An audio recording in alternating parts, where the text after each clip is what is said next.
செங்கோட்டையே சொல்லி கேட்காதவர் செங்கோட்டையன் சொல்லி கேட்க போகிறாரா?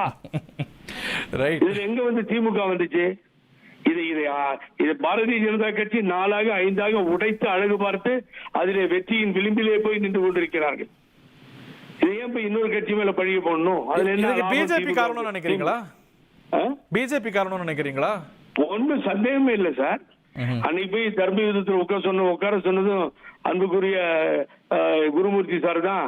ஒவ்வொரு டைம்லயும் அட்வைஸ் கொடுத்துட்டு இருக்கிறது அவர் தான். இப்படிதானே போய்கிட்டு இருக்கு. எங்கே தங்களை வெளியே அனுப்பி விடுவார்களோ என்று சொல்லிதான் பாரதிய ஜனதா கூட்டணியில் இருந்து ஓபிஎஸ் அண்ணனும் டிடிவி தினகரனும் வெளியில வந்துட்டாங்க. ஏன்னு கேட்டீங்கன்னா மரியாதை இல்லை, மதிப்பில்லை, எதுவுமே இல்லை. பழனிசாமி 4வது இடத்துக்கு போறதா முடிவு பண்ண பின்னாடி என்ன பண்ண போறீங்க நீங்க? நான் சொல்லிவிட்டேன், திமுகவுக்கும் தாவேகாவுக்கும் கூட்டம். விஜயனுடைய எதிரொலிதான் இந்த நடை இப்பொழுது நடப்பதற்கு காரணம். ஆகவே சீமானுக்கும் எடப்பாடி பழனிசாமி அணிக்கு விஜய் வந்தாருங்க சார் ஒரு தாக்கத்தை ஏற்படுத்தினார். செகண்டரி இளைஞர்கள் ஒன்று கூடினார்கள்.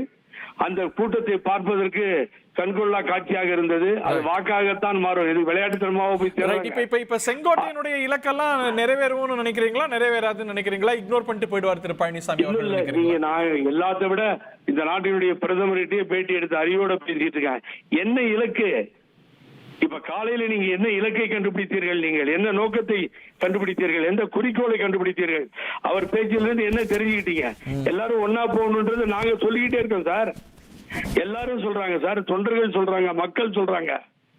அது செங்கோட்டையன் சொன்னதுல என்ன ஒரு பெரிய அதிசயம் ஏற்பட்டிருக்கிறது? அவர் ஊர்ல உட்கார்ந்து சொல்றார், நாங்கள் சென்னையிலே அமர்ந்து கொண்டு சொன்னோம்.